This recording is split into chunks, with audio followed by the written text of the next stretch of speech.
Hello and welcome to the podcast. Today's a little bit different setup than it usually is, and that's because I'm fortunate enough to be able to spend some time with my sister Charlene, and we wanted to share a little bit about the Mission4Change tea, but also about the Moyo family and about compassionate outreach.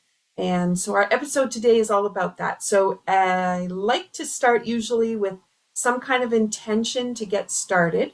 And because we're going to be talking about the Mission4Change tea, that is a tea that has an affirmation on the front about together, when we work together, we're able to create change.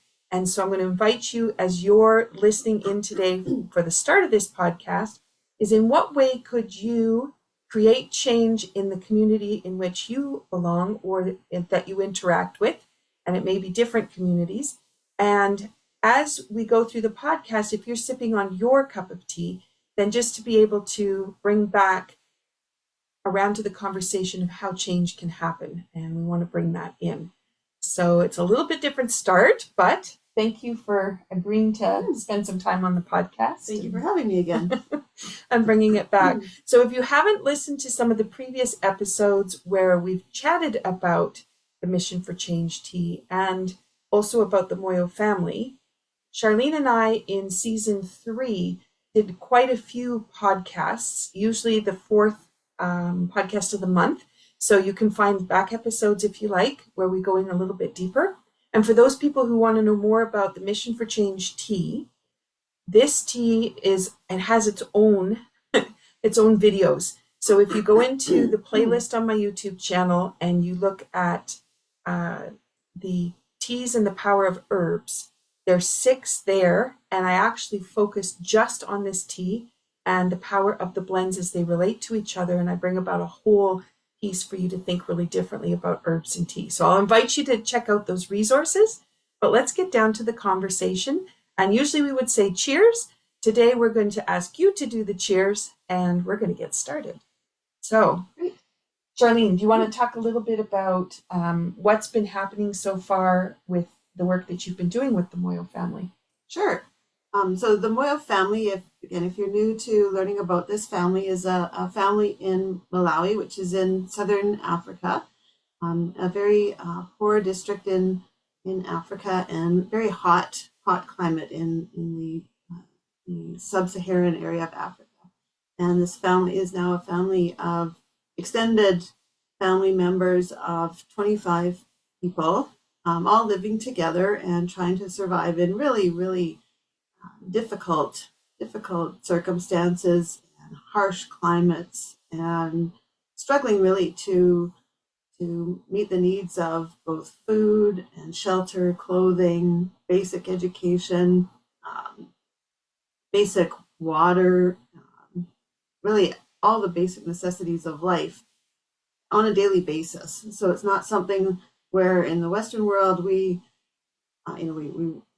just go to our tap and turn on our water or open our fridge and have our food. They're having to grow their basic food and walk kilometers to carry their daily water back home, and then boil the water just to have a safe water supply. And the children walk many kilometers every day in order to get to school in temperatures that here we would consider life-threatening temperatures, up to 40 degrees Celsius daily or hotter. So really, really incredible circumstances that I don't know how I would survive. I don't know how they survive, and yet they do. And we've been connected now for almost 8 years. It's really, really an amazing journey that we've had. And we continue to communicate on an almost daily basis with them, which is quite an amazing communication and conversation. And we learn a lot about each other culturally and about how we view the world. And it's been an interesting journey, along with the tea and having the tea as a way to help support them and show them that the world isn't as big a place and as lonely a place as it was looking, and as bleak a place as it was looking for them. So that's one way that we use to help support them. So that's been one of the real blessings that we've seen. Mm-hmm. And we were talking about ways that we engage with the tea. So for those of you that have heard the stories kind of coming over time here, the Mission for Change tea has gone all over the world. People have purchased it to support the Moyo family, but they've also purchased it because they love the tea. Mm. And when I arrived here, I brought some lobster with me, and it was encased in corn, which is one of the main staples that they have in Malawi. And what we did with the corn was we actually took the Mission for Change tea and we poured it into the corn as we were cooking it. So instead of just putting water in, we actually put the tea in, and it was so beautiful. Yeah, it was very good. The flavor that came out. So there's different ways that you can engage with the tea, but we also then had that opportunity to reflect on the tea and its impact it's had on our family, and the impact it's had on both the Tai Chi clubs that we belong to, and the way that all of us really have developed a community of support for the Moyo family. And sitting and eating the corn and enjoying the flavors that the tea brings out, it was a new experience for us, really, to think about how much more we could carry that through. You want to talk about the crops that they work with? Sure. So our Tai Chi club here used the tea as a bit of a fundraiser, and we sold some of that over a workshop weekend here, or a retreat weekend that we held this past weekend. And the fundraising that we did from that, I've sent on to the Moyo family, and those funds were used by the family both to purchase some seeds that they're planting now in their faraway garden, as they call it. They've got some land that's rented quite a ways from where they live that they harvest, that they plow and by hand, and they purchase maize seeds, which is like a hybrid of corn. So they plant this, they tend it all season, and this is mostly one woman in the family with her now 2-year-old little boy, or her and Peter's 2-year-old boy, Stella. She's mostly tending this garden throughout the season, and living under a sheet of plastic at this garden throughout the season, and raising this, and then that will be harvested, and then the maize will be ground down into flour and used to feed the family over several months. So that becomes part of the staple of their diet throughout the year. And then this is also a flour that when that runs out, they will then also purchase it. So a 50 kilogram bag of maize flour right now in Malawi it costs probably about $80 to $90 of our dollars. And that will feed this family for about 2 weeks. Wow. And they would make this, into, they'd mix it with water and make it into almost like what we would think of like a tortilla, or like into porridge, or, different forms of food. They would mix it in and cook it with it over fires.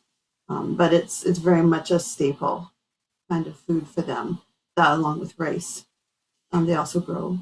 And then Stella she has to take a bus, and she has to walk to get to this faraway garden. So it's not close to the rest of the family. No. When she's gone, she's actually quite a ways away from them. Yes, so she's living at this garden for several months, and has her own cooking pots there, and has to cook for herself there.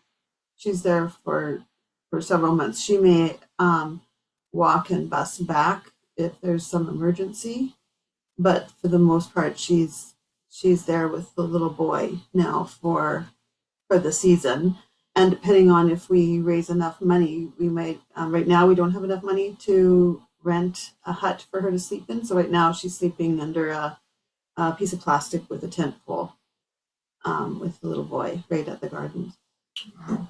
So there's one plot of land, like one plot, a rented plot, that she's seeded with rice. So she grew rice seedlings at a greenhouse there, which their idea of a greenhouse and our idea of a greenhouse would be two different things. A greenhouse there would not be a big physical structure. It would be more plastic sheeting and that type of thing. And then she's transplanted that into the land. Mm-hmm. And then also another plot of land that's for the maize now. Mm-hmm. And then later in the season, she will do the same thing with sweet potatoes and Mm-hmm. grow those there, and tend those. And at different times in the year, some of the older children, the ones in the later teens, will be bused out there because I think it's about 20 kilometers maybe away Mm-hmm. from where they are. Which when you don't have a motorized vehicle or other mode of transportation, mm-hmm. this isn't something where you can get to daily. Yeah. For them, that it might as well be 100 kilometers away. Yeah. It's not something that's readily accessible. And then to harvest, then they need the bags in order to store it in. Yeah. When it comes time to harvest, then they'll purchase, like burlap sacks. Yeah, sacks to harvest it into, and then those will get transported back home, and then they'll get transported to a mill where they will get it ground down as needed. I'm smiling because I'm thinking we're saying transported, but they have to get heavy pound bags. Yes. Back to where they live, mm-hmm. on a bus or walk it. Yeah, 20 or 50 kilogram bags. Yeah. At a time. Yeah. And then still transport that to get milled down, and still try and protect those from thieves and pests. Yeah. Yeah. Wow. Yeah. So the victory of actually ending up with the sacks at home and they actually can use them is a huge accomplishment and success for. Yes. For just that aspect of living. Yes. Yeah. And she's in her early 20s. Mm-hmm. This is a young lady. Yeah. Who's bound and determined that she can provide a lot of the food staple that the family needs just to survive for a lot of the next year's harvest season. Mm-hmm. Mm-hmm. Yeah, it's really, it blows your mind just how hard they worked just to survive, just to meet their daily needs. And other members of the family, there's some of the young boys work hard to try to raise small birds to try to get eggs for the family. Some of those birds have been stolen. Some of them have been destroyed by some of the big hurricanes that have come through. So there's been some real challenges with that. Different members of the family who have to walk and carry the water back to the family before they then have to walk to school. So they get up at 3 or 4 in the morning to carry the water back. But then they still have to walk to school several kilometers in incredible heat and then come back to and they're home. Walking in many cases without shoes. Yes. And at 40 degrees, the ground is burning. Yes. It's just, it's unimaginable when we think of the things we complain about here. When we hit 30 or 35 degrees, and our temperatures cool down by 10 or 15 degrees at night when we hit those temperatures in the summer, and we find that quite intolerable. Their temperatures drop by 2 or 3 degrees at night. Mm-hmm. They don't have electrical processes to have fans or anything like that running, so they don't have a real drop in temperature overnight. Mm-hmm. And they have just extremes from incredible rains to incredible heat, with no let up in between. And there's really no way for them to escape that. No one chooses where they're born. It is what it is wherever you're born is where you're born. They don't have the means to say, well, I'm going to up and choose to move to Canada or choose to move to Europe or anything like that. They just don't have that opportunity. Mm-hmm. So they have to make the best with what they have. And they're really trying to do that with the opportunities that they're presented with. And they certainly let us know the hopes and dreams that they have, and they try to maximize those. They're not looking for a handout, they're looking for a hand up. They're looking for the opportunities that they can make with what we can help them to maximize. Mm-hmm. And they take every opportunity to show us how hard they are using those opportunities to do the best for the family. Mm-hmm. And when we first started talking about this on the podcast, it was just one family, and then it went to 16 as they started to bring in all the orphans, and obviously now 25. It's grown yet again. So do you want to talk a little bit about extended family? Well, some of it, as I've talked more and more to the family, is some people they didn't mention because those people weren't sick or ill. And as a family, they have the philosophy that they really, it's sort of no one is left behind. So the original family that I spoke with, the dad passed away from COVID a few years ago, and his brother stepped up, and I learned that brother has continually taken in his sisters and brothers' children as the brother or sister passed away and had children who were left as what we would think of as orphans. He's never let them be orphaned.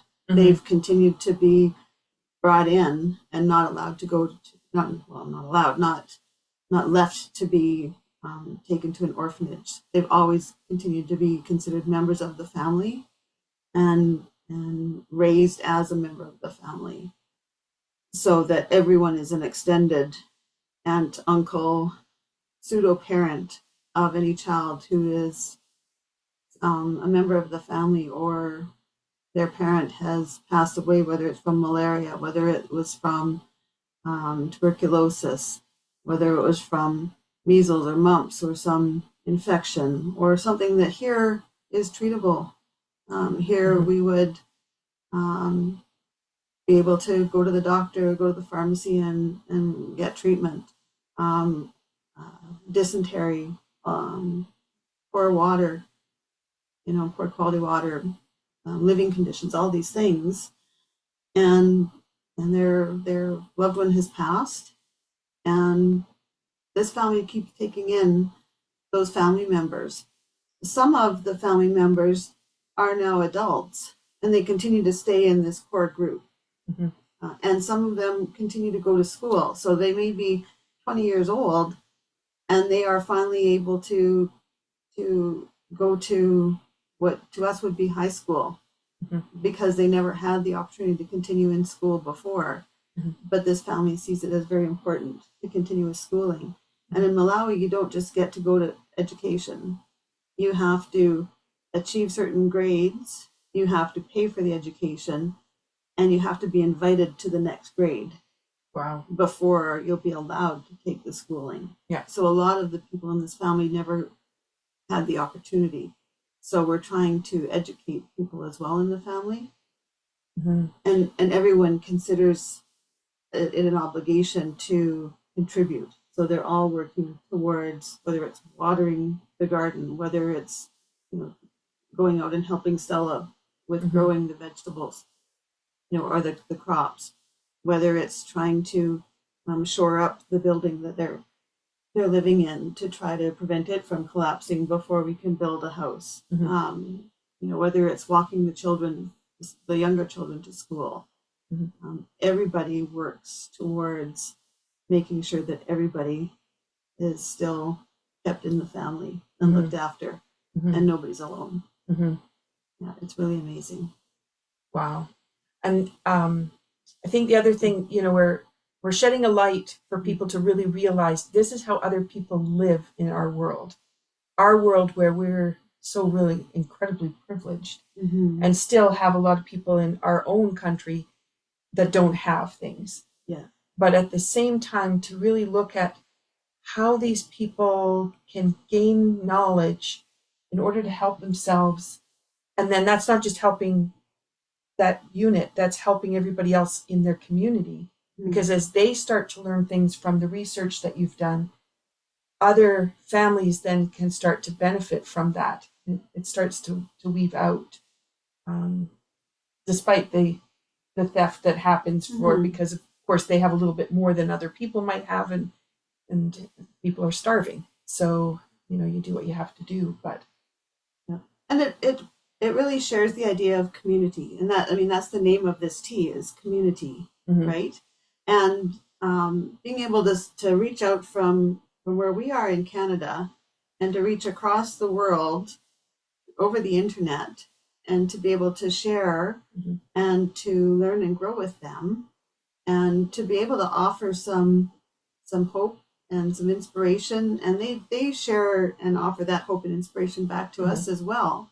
But to be able to connect that way and to share back and forth with them and to learn and to hear that each of the people in that family have these hopes and inspirations, and to be able to say and ask them, what are your hopes? What are your dreams? And for them to stop and actually express those, and for them to hear that someone wants to know what those are, and to start laying the groundwork and the plans for that.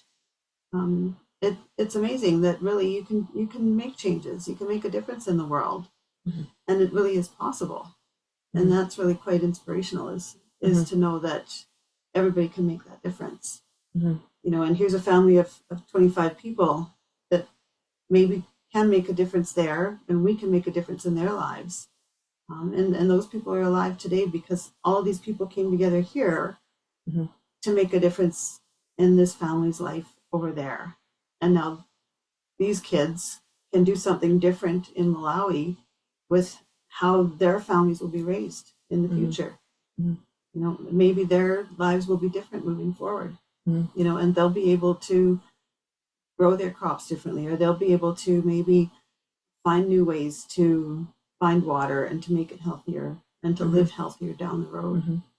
They don't have to always have the same future as maybe they would have had 10 years ago. So, yeah, it's amazing the change we can make. So there's the small things. So there's like the hippo rollers, which were purchased several years back and are coming up for needing to be renewed, and some new ones purchased. So that's one area of focus and priority. But also the opportunity for, they've got their faraway land, which now provides them with a place that they can actually grow rice, which they couldn't do before. And now they're looking at another little parcel of land that they'll be able to actually really claim that will provide them with so much more than where they have been. Yes. So we've almost finished the purchase of a small plot of land that we'll be building their house on. So this plot of land doesn't come up for sale very often in Malawi, from what they've told me. And this one came up for sale, and it's a lot closer to schools, closer to the hospital, closer to the market center.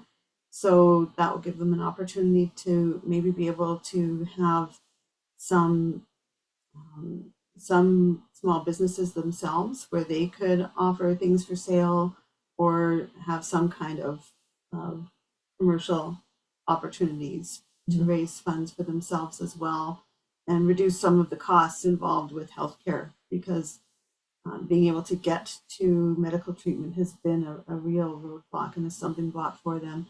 And it's also upland, as they call it. So it's up out of the floodplains, because where they have been living has been in the floodplains and has been quite devastating and has been a huge health risk. So this will be a step up from that as well. And will allow them to be able to grow some food at less risk than where they've been as well. So it won't be as much in danger of being flooded out too. So that will be a big step up as well. So it's another opportunity that they didn't think was possible. Yeah. That now has become possible. So yeah. I'm thinking back to some of the first episodes that we did where you were talking about how you researched the way to garden to use the least amount of water. Yes. And that was a revelation in the village of what was going to be possible. And then you think of that knowledge and how that combines with the different kinds of land they've been able to get themselves to, and what that's going to mean for knowledge. And again, taking that knowledge, but it comes into different places where it's never been before. Yeah, every step is different. And people ask, well, how is it possible and how can you do this? And they do have telephones, and that's a key way for them to communicate there. And non-government organizations or charities have put in solar panel charging stations within the communities, and that happened years ago. And so families have been able to buy really cheap cell phones there that need replacing fairly often because of the heat. The batteries wear out fairly quickly and stuff, but they can go and they can charge their cell phones. But that ends up being how they can communicate maybe to the hospitals or to their family members who are far away. But they can't, and that creates the Wi-Fi zone for them within the whole community. So that's how they get their Wi-Fi. But they don't have enough bandwidth to actually get to the internet to do much searching. So the government may send them notices locally, but they can't actually search things. So they'll ask questions and ask you to search things. So you have to provide them with the information. They can't actually get out to get that information themselves, get out to the web. Yeah, so you can communicate, but they don't actually have the same access to information that we have. So that's where the connections make so much difference in their lives. So much. And asking the right questions too, because there's language and culture and just the way our knowledge is put together is so different. So to ask the right question to get the correct answer to come back with it, that there wasn't a misunderstanding somewhere. Yes. And it takes a long time to build the rapport and the connection and the trust. And with the family, although it's one name that's on the account for them, it could be 10 different individuals on the other end that I may be talking with, and they each speak in a different pattern. So over time, I know, even though it may say Stephen or Maria on the name that I'm speaking with, I'll say, is this Tadala today? Or is this Chikondi? Am I speaking with Grace? Because I know that each of them has a different pattern of speech. Yeah. They each have different sayings. They each speak just in a different, just little nuances. They ask different questions of me. They each refer to me differently as well. So they ask me different questions. They focus on different things when they talk. And so, you have to respond differently and focus on different things. So it takes a long time. One conversation may take a week to get through. And I may not get back to one conversation for a month because I may not talk to that person again for a month. So it's not a boom, boom, boom, get your answers and get everything moving along. It can take a long time to work through one issue or one problem and get my answers back that I asked one person now, but they also share all the information back through the family. Nothing is sacred amongst, there's no secret. If you told one person this, it all goes back and everything goes back through to Peter for sure. And Maria, the eldest of the adults know everything that's going on. There's certainly no secrets. And they all, especially the older adults, are all involved in the decision making. And that's also important, that it's not for me to make choices and say, here's what should be done. Here's what you need to do. It's important that I respect that this is their lives. I'm not there. I don't understand the hardship and the problems. And it's not for us to be the do-gooder saying, here, you must go use this money to do this. It's for me to be respectful and say, I understand there's a lot of hardship, and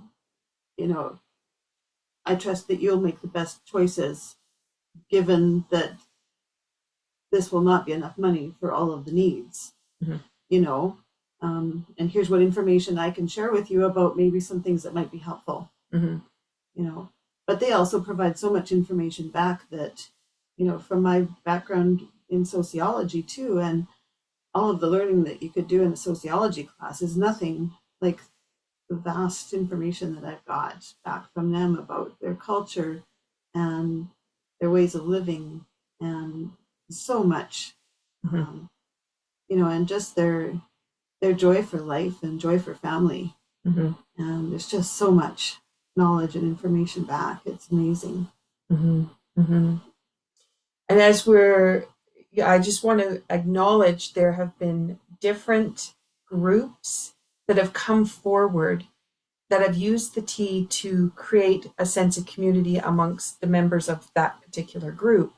And that has meant people realizing that they can make a change in those groups. So as I started off saying, if you want to think about your goal while you're listening to this podcast today about how you might be more involved in that community group, the Mission4Change CommuniTEA has this opportunity for you to bring and gel together a group of people.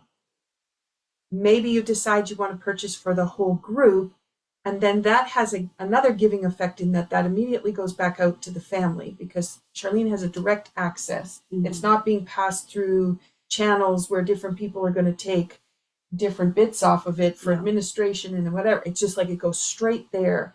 But then it also has that ripple effect, because now you have this group of people who are engaged with this tea, and they see the effects of what it's done for the group to come together, and it can go out from there. And that's the piece where we're starting to see that it's starting to travel, and the ideas are starting to be taken in and realized. And when I think about, going from that small family to 25, we would be hard pressed to be able to bring 25 people into our families, put them under one roof the way we're situated at the moment, and feed all of them. It would just be such a challenge to try to do that. But this is a way for us to really start to grow and realize and make a difference. And I just, when I see the opportunity that we can have to reach out in this one way, and then watch how the ripples come through. And I'm excited to see what happens as they get to know this little piece of land, and what it can grow, what it can't grow, how it can nurture. But it also has trees on it, which provide shade. Yes. Which they haven't had shade for anything. Yes. So then what does that mean for them for lodging and being in the afternoon when the sun gets the hottest, to be able to actually have a place to go? And you also talked about being closer to the hospital and the school. So when someone is sick, we've mentioned before that a family member has to go with them to care for them while they're at the hospital. So that means two people have to leave the family to go do that caregiving. And that makes a difference if you're doing 11 kilometers to the hospital while you're really, really sick. And then how long that recovery is going to be, and then the trip back home again. This is going to put them a little bit closer, so they have the opportunity to change some people in and out if they need to do that, based on who needs to be at harvest time, etc. Oh, for sure. Yeah. I mean, there's been times when Stephen was alive, when David was young, Stephen carried David by hand to the hospital, carried him running 11 kilometers. And David was really sick when he was young, because there just wasn't money for a taxi. And a taxi for them at that point was a bike ride, a bike taxi to the hospital. There just wasn't money. And so Stephen, in desperation, had carried him by foot to the hospital, that whole long distance, just exhausted. So to have that access to the hospital, and for them, the hospital is the only access to medical care. There isn't a doctor's office like there would be here. So if there's a fever, if there's a cut, a sprain, anything like that, that is the only access to medical care. You can't go to a doctor's appointment somewhere else. And this is the small hospital. So this is a hospital that was created by a charitable organization, I think from Italy, if I remember right. And the next closest hospital is about 35 kilometers away. That one you have to be directed to by the smaller hospital in order to get to the large hospital. So if you needed surgery or something like that. Yeah, if you have something more serious. And to get to the large hospital, you have to prepay to go there. Yeah. And be directed to go there. So it's quite monumental. If you don't have the money and you don't have the funds, you just don't get to go. Yeah. So it's pretty serious. You just hope. And then you were talking about if somebody had a fever, they could purchase some medicine that they could keep for when a fever comes around, which happens quite a bit. But then they may only have 10 tablets because that's all they could afford to buy. But you have 18 that end up with the same illness because it's gone through, malaria's gone through, as an example. And they have to then choose who's going to get that medicine and who's not going to get that medicine. It's like, and you can't buy like a big bottle of Tylenol like you do here. You buy a little strip of, I think it's paracetamol or something, is like sort of the equivalent of acetaminophen here. And you just buy like a little strip of them. You don't have massive quantities of just, boxes off a shelf here. They just don't have access to medications in the same way. So it's really sort of pick and choose for that kind of thing. And then, with a large family, the mumps went through the family last year. And when you have all of these individuals all staying in close quarters with not much hygiene, they have pit latrines, so like the dugout toilets, no running water, and all of a sudden everyone's got sore, swollen glands, all in pain, in heat. There's no popsicles. I can't imagine what they went through. And who gets the 10 Tylenol? You can't get everyone to the hospital. There's no money for that. It's just mind-boggling. And one pill might help the fever, but here we would have several across several days, but they're going to get their one shot at a little bit of relief. Or for the women, if they've got menstrual cramps, and for some of them it's quite severe, and there's nothing you can offer them. There's no heating pad to heat up. To put on them. There's no relief you can offer them.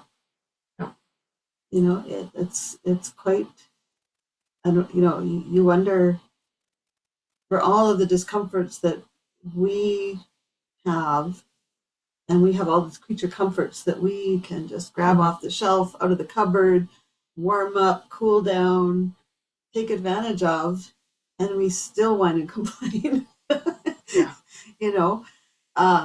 It's very humbling to have these daily conversations with, and you certainly learn to check your own discomforts rather quickly, and sort of give yourself the check, and recognize that somehow other people manage and survive, and you don't know how, but they do, and you learn that you need to reach out and help others before you reach for some of the creature comforts that you really don't need. Yeah, exactly. And that goes back to the community. So if you're listening and you just want to make a donation, you can go to the GoFundMe account, which is Mission4Change, Stephen Moyo. Yes. Right?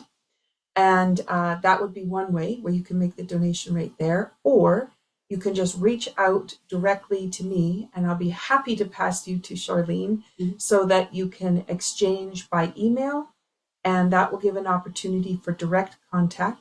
And maybe there is something where you think you would like to make an impact in one direction. Maybe it's school books for everybody who would like to go to school, because they've shared supplies. They've shared textbooks, then all those textbooks have now been destroyed by the last storm that went through. So to be able to rebuild that piece so that they can go to school and be educated. Perhaps there's a way that you want to participate with a group of people that you have that perhaps could support this next stage of finishing off purchasing the land and then being able to finally get to building them a home, that they have a roof over their head and they can protect themselves from the sun and from the rain. Mm-hmm. Perhaps there's something that way. And again, recognizing that whatever the priority is, when it gets to them, if they don't have food, that's the number one priority. Or sickness has gone through, and that needs to be a priority. But if we all start to think about how can we help, how is that going to change the community in which they live and the opportunities they'll be able to help their neighbors with? Mm-hmm. And we can continue to build that. From the Cape Breton Tea Company, we continue to supply the tea packages, and those go out, and we try to keep it at 100% going back to the family. And so that's something that is part of what we're doing. And we just hope that this message can go further, and you can start to think about how you could make an impact.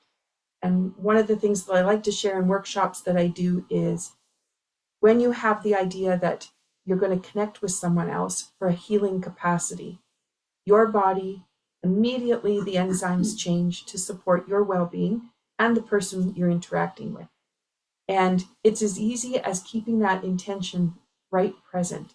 But if you think that a way to help might be compassionate outreach to the Moyo family, and to really start that idea and spur that idea for you, we would love for you to come in and be a part of our family of supporting and finding a way for us to reach Malawi and reach one of the poorest nations in the world in a way that you can really identify with a personal story and with people who have the same ambitions we have. Do you want to share before we finish what some of them would like to do if they could get the education and if they could have their choice of what they were doing? Sure. Grace is a young woman, and she would love to be a hairstylist, she's decided. Chikonde loves playing, it's not basketball, it's like basketball, but it's more popular. I can't think of the name of the sport there. Let's see. Another one of the young ladies wants to be a plumber because she wants to help with all the water problems. And she thought if she would be able to help with the plumbing and connections and the water supply and safe water supply, she could help not only their family, but other families in Malawi to be able to do that better. David, he's about 14. He wants to do something in science. He loves anything science, technical, engineering. Like he's so smart being able to do all of these kinds of things. Anne would like to start a used clothing, not store, but market, like little shop in the market when they get the land closer to the marketplace. Stella, who's at the Faraway Garden, loves agriculture and wants to learn more about new and better ways of doing agriculture. So yeah, there's so many different ideas and wishes. They all have hopes and dreams. So, the more you talk to them and the more you let them know that just surviving isn't all that there is in their, for their life, that God has a purpose for them, that they're all needed and loved, and that it's okay to dream because these dreams can become a reality for them, and now that they keep letting me know, do you remember? This is my dream. This is what I want to do. I say, yeah, I do remember. Yeah. And I'm telling other people, and we're working towards your dreams. Yeah. And one of them was, I think that was 2 years ago, the Grace Pads, or it was a year and a half ago. But about a year ago, the Grace Pads were delivered. Yeah, Grace Pads is operated by a woman, Grace. I can't think of her last name, but her organization is Grace Pads, operated in Malawi, and so she provides feminine hygiene, reusable feminine hygiene products to women in Malawi, and they're made in Malawi, and they get a bucket, and then they're cotton reusable pads and soap. So then they have their feminine hygiene. And underwear as well. And underwear, yeah, that's right. Yeah. So we got those. last year for, there was, I think, 15 provided last year. So we raised the funds for just over half of them, and then Grace got funding provided from other donors for the other half, and then she personally brought them all down to the family and talked through the whole process and how they worked, and each of the women and girls in the family got those because having those products for the women and girls in the family was a constant struggle as well. When you don't have money and don't have access to products, what do they do? You know, you can't go to school, and you have trouble going to do different chores, and you don't have access to being able to purchase anything. And it was a constant shame as well, and a cultural shame. So that and then it was a financial burden that they couldn't address. So it was just a constant struggle, and something that was very hard to bring up as a conversation too. So that became a burden. And Grace, who runs Grace Pads, was very good about inspiring not just the girls and the women, but also the boys, about talking to everybody about having a dream and having a vision and thinking beyond where they were at and the struggles they were at, but thinking to what else they can do and where they can think and what was beyond for them. Yeah, she's a great lady. And it was a very special day when she arrived. Everybody was so excited because this never happened, and in the village, it was like having a celebrity to come in for something like this. So really incredible. Yes. And the time is coming around for all that to be replaced, so that will become a priority in the next little while as we realize where they are at with the supplies that they do have. So. Yeah. Those, they say, are probably every 18 months, those should be replaced again, instead of every month trying to supply each of the women with another round of disposable supplies. So that's an amazing product too. Yeah, beautiful. All right, so at the end of the podcast here, we hope that you have some new ideas to think about and some ways that you can approach how your day goes. As you finish off your cup of tea, we want to thank you for taking the time to be with us, and we wish you well. And if you do want to check anything out about the tea, it's the CapeBretonTea.ca is the website, and that'll take you to the Greenwell Center for Holistic Health. You have the shop there, but you also have a tab just about the tea company if you want to check anything else out. And I do have different sections where I've just put the Moyo Family and I put their story. And if you want to check any of that out, it's right there for you. And the community.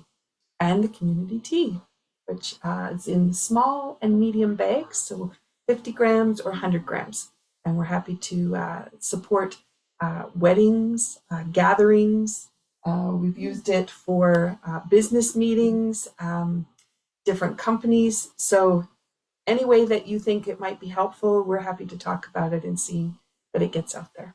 Thank you so much for listening, and thanks. It's so much fun to always have you. Terrific. Thanks so much. Take care, everyone. Bye-bye.